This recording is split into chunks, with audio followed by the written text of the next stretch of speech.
साधुर कथा कहूँ जन साधु थे से बाल्यकाल कौन से आमिष खाती अहिंसा मार्ग चलती केबे कार मन को कष्ट है वाक्य प्रयोग करती सबले प्रभुंर सेवा करती बहुत पुराण शास्त्र भजन कीर्तन यजन जाजन होम तप दान सब कर्म से करती सब से पिलारू केबे भी कौन प्रकार अन्याय अधर्म पाप करना कहले चले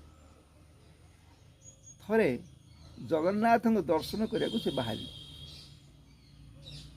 भाविले चारिधाम पदयात्रा करी चारिधाम जगन्नाथ बद्रीनाथ रामनाथ द्वारनाथ चारिटा करी बोली भाविले मनस्थ कले से मतलब साधु सन्थ बोलिया का व्यवहार चलनी प्रचलनी जो प्रकार चलती एमती जाऊ जाऊ निराकारपुर पाखे गोटे गाँव में सी राति गले जी जो जाती जो भक्त सी तो प्रभु नाम उच्चारण करती को मठ आश्रम किए साधु सन्त घर किए दयालु लोक तांकर घरे से रात्रि यापन करती एम जाऊ जो सी निराकारपुर पाखे कौन है गोटे अतिथि माने एमती बुलुंट जड़े आतिथ्य डाकिला देखला साधु जन तो आप साधु लोक भाया दुष्ट आम घर आज खाद्य करूँ आज्ञा बोली सी कहले भल जदि आप मत डाकुंट ताहले आप घरे आज दिन चलि आज्ञा कहले दिने दिन घर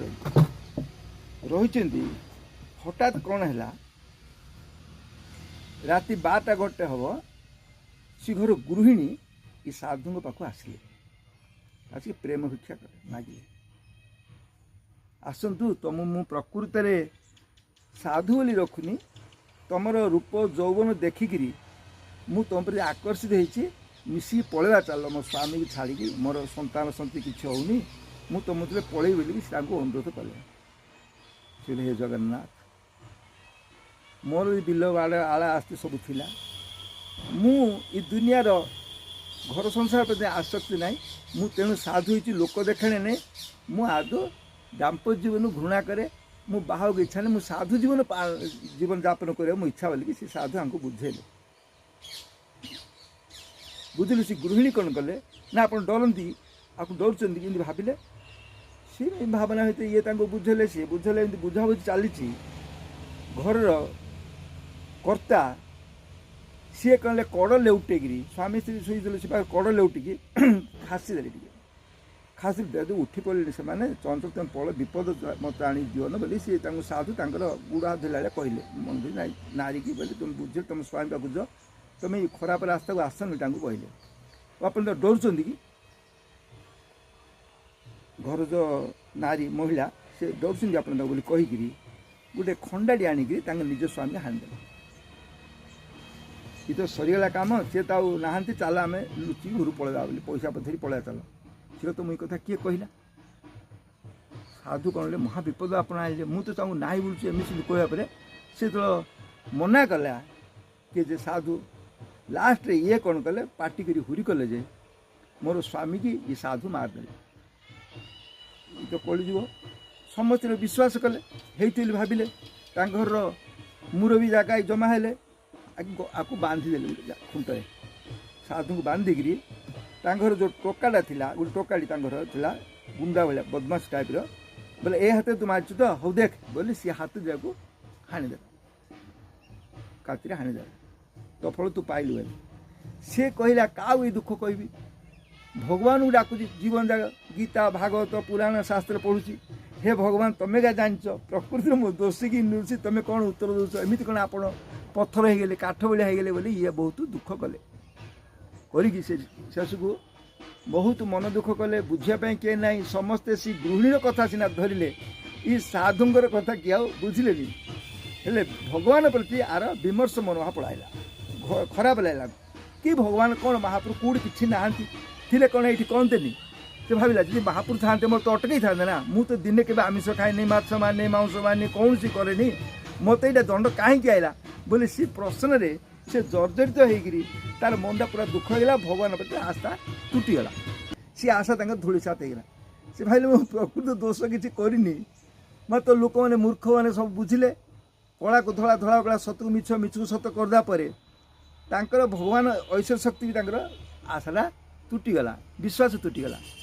ତୁଟିଲା କ'ଣ କରିବେ ସିଏ ଠିକ୍ କଲେ ଯେ ସେ ସାଧୁ ଇଏ ଆତ୍ମା ରଖି ଲାଭ ନାହିଁ, ଯେଉଁଠି ଗଲେ ମଧ୍ୟ ମୋ ନାଁରେ ବଦନାମ ହେବ, ହାତ ଦିଟାକୁ ହାଣିଦେଲେ ଅଙ୍ଗ ପ୍ରତ୍ୟଙ୍ଗ ଖରାପ ହେଇଗଲା, ଆଉ ଜୀବନ ରଖି ଲାଭ ନାହିଁ ଭାବିକି ତାକୁ ମହୋଦଧି ସମୁଦ୍ର ପୁରୀ ସମୁଦ୍ରରେ ତାକୁ ବିସର୍ଜନ କରିବି ବୋଲି ସିଏ ନିଷ୍ପତ୍ତି ନେଇଗଲେ। ନିଷ୍ପତ୍ତି ନେଇକି ଯାଉଛନ୍ତି, ଚାଲି ଚାଲି ଇଆଡ଼େ ରକ୍ତ ଝରିଯାଇ ଯାଉଛି, ଔଷଧ ନାହିଁ, ବେଣ୍ଡ ନାହିଁ, କଷ୍ଟ ହେଉଛି। ଏମିତି ଯାଉ ଯାଉ ସିଏ କହିଲେ ପୁରୀ ସନ୍ନିକଟ ଅଠନଳା ପାଖରେ ପହଞ୍ଚିଗଲା। ଯଦି ପହଞ୍ଚିଗଲେ ଭଗବାନ କ'ଣ କଲେ, ଜୟ ଜଗନ୍ନାଥ ଭାବିଲେ। ସେ ପ୍ରକୃତ ସାଧୁଟା ଏମିତି ପ୍ରକାର ଆଶ୍ୱାସ ହେଇଗଲା ବୋଲି ଭାବିକି ରଜାଙ୍କୁ ସ୍ୱପ୍ନ ହେଲା ଯେ ମୋର ଗୋଟେ ପରମ ଭକ୍ତ ଆସୁଛି, ତାକୁ କୀର୍ତ୍ତନ କରି ଧରିକି ଆସ, ମୁଁ ତାର ଦେଖା କରିଲି। ଭଗବାନ ତାକୁ ସ୍ୱପ୍ନ ଆଦେଶ ହେଲେ କାଉ ରଜାଙ୍କୁ। ରଜା କ'ଣ କଲେ, ସେମିତି ଗୋଟେ ଭକ୍ତ ହେଉଛି, କେମିତି ଭକ୍ତ ନା ତାର ହାତ ଦିଟା ହଣା ହେଇଥିବ, ସେ ମୋତେ ବହୁତ ଅଭିମାନ କରୁଛି, ଗୁମାନ କରୁଛି, ତାକୁ ମୋର ଦେଖିବାକୁ ଇଚ୍ଛା, ମୋତେ ଆଣି ଟିକେ ମୋତେ ମୋ ଆଗରେ ତାଙ୍କୁ ସମ୍ମୁଖରେ ଦଣ୍ଡା ଛିଡ଼ା କର ବୋଲି କହିଲେ। ତାଙ୍କୁ ଉପସ୍ଥିତ ଆଣିଲେ। ରଜା କ'ଣ କଲେ, ଆୟକୁ 2 ଦିନ ଖଣ୍ଡେ ଅଛି, ତାଳ ମର୍ଦ୍ଦଳ କୀର୍ତ୍ତନ ପଟୁଆର କରିକିରି ସିଏ ଅଠନଳା ପାଖରେ ଜଗିଛନ୍ତି। ଏ ସାଧୁ ଚାଲି ଚାଲି ଚାଲି ଚାଲି ଆଇବେ ନା, 2-3 ଦିନ ପରେ ପହଞ୍ଚିଲେ। ଆଙ୍କେ ନ ଖାଇ ନ ପିଇ କୀର୍ତ୍ତନ ତ କରି ସବୁ ଜଗିଛନ୍ତି। ତାକୁ ଯେମିତି ଆସିଲେ ତାକୁ ପଟୁଆର କରିକି ନେବା ବୋଲି କହିଲେ। କାହା ପାଖକୁ ଯିବେ? ସେ ସାଧୁ ପଦେ କାହା ପାଖକୁ ନା, ଜଗନ୍ନାଥ ସ୍ୱପ୍ନାଦେଶ କରିଛନ୍ତି ତ ମୁଁ ତା କଥା ମୋତେ କହନ ବୋଲି କହିଲେ। ସେ କିଣ ପ୍ରଭୁ, ଯଦି ପ୍ରଭୁ ହେଇଥାନ୍ତେ ସିଏ ତ ଜାଣନ୍ତି ମୁଁ ପବିତ୍ର କି ଅପବିତ୍ର, ସିଏ ଜାଣିଥାଏ, କିଏ ଜାଣୁ ନ ଜାଣୁ ସିଏ କହିଥାନ୍ତେ ଏଇଟା ଅଟକେଇ ଦେଲେ ହେନ୍ତାନି କି। ତେଣୁ ଯଦି ଅଟକେଇଲେନି ତାଙ୍କ ଯୋଗୁଁ ମୋତେ ଏଇଟା ଯାହା କରନ୍ତି, ଭଲ କରନ୍ତୁ କି ଅସାର କରନ୍ତୁ, ସବୁ କର୍ମରେ କିଏ, ସବୁ କର୍ମ କିଏ କରିଥାଏ? ମୁଁ କରିଥାଏ। ହେଲେ ଯଦି ମୋର କର୍ମ ଭଲ ଅଛି, ପ୍ରଭୁ ମୋତେ ରକ୍ଷା କଲେ କହିଲେ। ଏ ଅଭିମାନ ଭରାରେ ସେ କାନ୍ଦି କାନ୍ଦି ମୁଁ ଆଉ ଯିବିନି ବୋଲି କହିଲେ। ରଜା କହିଲେ ଆପଣ ଯିବା ପାଇଁ ବାଧ୍ୟ, ମୋତେ ଆଦେଶ ଯିଏ ସିଏ କ'ଣ କରିବା, ଆସିକିରି ମୋତେ ଦେଖା କରିଲି କହିଛନ୍ତି, ତେଣୁ ଆପଣ ନହେଲେ ମଧ୍ୟ ଆପଣଙ୍କୁ ଟେକି ଟେକି ନେଇଗଲେ ସେ ଜଗନ୍ନାଥ ପାଖରେ ଠିଆ କରିଦେବୁ ବୋଲି କହିଲେ। ହେଲେ ସେସବୁ ଅଭିମାନ ଭରାରେ କ'ଣ ହଉ ବୋଲି କହିଲେ। ଆଗେ ସାଧୁ ଗଲେ, ଜଗନ୍ନାଥ ଦେଖିଲେ ଯେତେବେଳେ ସାଧୁ କହିଲେ ପ୍ରଭୁ ଆପଣ ଆଖି ମୋ ଆଖି ତ ମିଶିଲା, ଆପଣ ମୋତେ କୁହନ୍ତୁ ମୁଁ କ'ଣଟା ଭୁଲ କରିଛି, କ'ଣ ଖରାପ କରିଛି, ମୋତେ ସେ ସୂଚିବାକୁ ପଡ଼ିବ ଯେ ମୁଁ କ'ଣ ପାଇଁ ଦଣ୍ଡ ପାଇଲି, ୟାର କାରଣଟା ଆପଣ ମୋତେ କହିଲେ ହେବ। ପ୍ରଭୁ କ'ଣ କଲେ, ଜଗନ୍ନାଥ କହିଲେ ମୁଁ ଏ ଡିପାର୍ଟମେଣ୍ଟ ବୁଝୁନି, ମାତ୍ର ଏତିକି ମୋର ବିଶ୍ୱାସ ଯେ ଯିଏ କାମ ଯେମିତି କରେ ତା ଫଳ ସିଏ ପାଇବ। ହେଲେ ମୁଁ କ'ଣ କାମ କରିଛି? ସାଙ୍ଗେ ସାଙ୍ଗେ ଜମକୁ ଡାକିଲେ, ଗତ ଜନ୍ମର କେସେଟ୍ଟା ଲଗା ବୋଲି କହିଲେ। ଇଏ କ'ଣ କରିଛନ୍ତି ସେ କେସେଟ୍ଟାକୁ ଲଗା। ହେଲେ କେସେଟ୍ ଯେତେ ଲଗେଇଲେ, ଗତ ଜନ୍ମରେ ଇଏ ଗୋଟେ ଭଲ ପରିବାର ଜନ୍ମ ହୋଇଥିଲେ, ଭଲ ଶିକ୍ଷିତ ଲୋକ, ଚାକିରି ଗୋଟେ କରୁଥିଲେ, ମାଷ୍ଟର ହେଇକି ଆଦିବାସୀ ଗାଁରେ ମାଷ୍ଟର କାମ କରୁଥିଲେ। ସେ ଆଦିବାସୀ ଗାଁରେ ଯେଉଁ ମାଷ୍ଟର କାମ କରୁଥିଲେ ସେଇଠି ତାଙ୍କର ବଳି ପ୍ରଥା ଅଛି ସବୁବେଳେ। ଭଲ ପୁଣ୍ୟ ପର୍ବ ଦିନରେ ଜଣେ ଗୋଟେ ଛେଳି ଆଣିକିରି ବୁଦାଟା ମାଂସ କରିବା ପାଇଁ ସେ ରଖିଛି। ଏ ଆଜ୍ଞା କ'ଣ ସ୍କୁଲ ପିଣ୍ଡା ସେ ଦାନ୍ତ ଘଷୁଛନ୍ତି, ଯିଏ ରଖିଥିଲା ସେ ଛେଳିଟା ମୁଣ୍ଡ ଗଳି ବାହାରି ପଡ଼ିଲା, ଧାଇଁ ଧାଇଁ ଆସୁଛି, ଆଜ୍ଞା ଧର ଧର ଧର, ସେ ଛେଳିଟା ଧର ଧର ବୋଲି କହିବାରୁ ଆଜ୍ଞା କହିଲେ 2 ହାତରେ ଧରି ମାଡ଼ି ତାକୁ ଧରିଦେଲେ, କାହାକୁ? ଛେଳିଟାକୁ ଧରିକି ଆଇଲେ। ସେ ଛେଳିଟା ଯେମିତି ଆଇଲା, ଛେଳି ତାପରେ ପର ସମୟରେ ତାକୁ ଛେଳିକି ବଧ କରାହେଲା, ତାର ମାଂସ କଲେ। ଭଗବାନ ପଚାରେ ତମର ଛେଳି ଧରିବା କ'ଣ ଆବଶ୍ୟକତା, କୁଣ୍ଢେଇ କେଣ ଧରିଲ ତମେ? ସେ ଛେଳି ତାର ସେ ଧରନ୍ତା କି ମାଲିକ ଏନ୍ତା, ତମେ କ'ଣ ପାଇଁ ତୁମ ମାଂସ ଭାଗ ମିଳିବ ଭାବିକି ତୁମେ ତ କ'ଣ ନା କୁଣ୍ଢେଇ ଧରିଲ। ଧରିବା ଯୋଗୁଁ ତମେ ସେ 2ଟା ହାତ ତାର ଦେବାକୁ ପଡ଼ିଲା। ତମେ ଯେଉଁ ହାତରେ ଧରିଲ, କମ୍ପ୍ୟୁଟର ଶିଖଉଛି କହୁଛି, ସେ କମ୍ପ୍ୟୁଟର ସିସି କ୍ୟାମେରା ଲାଗିଛି, ସୂର୍ଯ୍ୟ ଚନ୍ଦ୍ର ହେଉଛନ୍ତି ପୃଥିବୀ ଭଗବାନଙ୍କ ସିସି କ୍ୟାମେରା। ସେ ସିସି କ୍ୟାମେରା ଦେଖେଇଲା ଯେ ଇଏ ତମେ ମୁଣ୍ଡେଇ ଖାନ୍ଦିକି ଧରିଛ ବୋଲି। ଧରିବା ଯୋଗୁଁ ତେଣୁ ତମେ ତା ପ୍ରତିଫଳ ସ୍ୱରୂପ ତମର ହାତ 2ଟା କଟିଲା। ଆଉ ଯେଉଁ ମାଇକିଣା ମାରିଲା ସିଏ ହେଉଛି ପ୍ରକୃତ ଛେଳି ଥିଲା, ଆଉ ଯେଉଁ ଲୋକଟା ବଦ୍ଧ ହେଲା ସେ ତାର ଘାତକ ଥିଲା।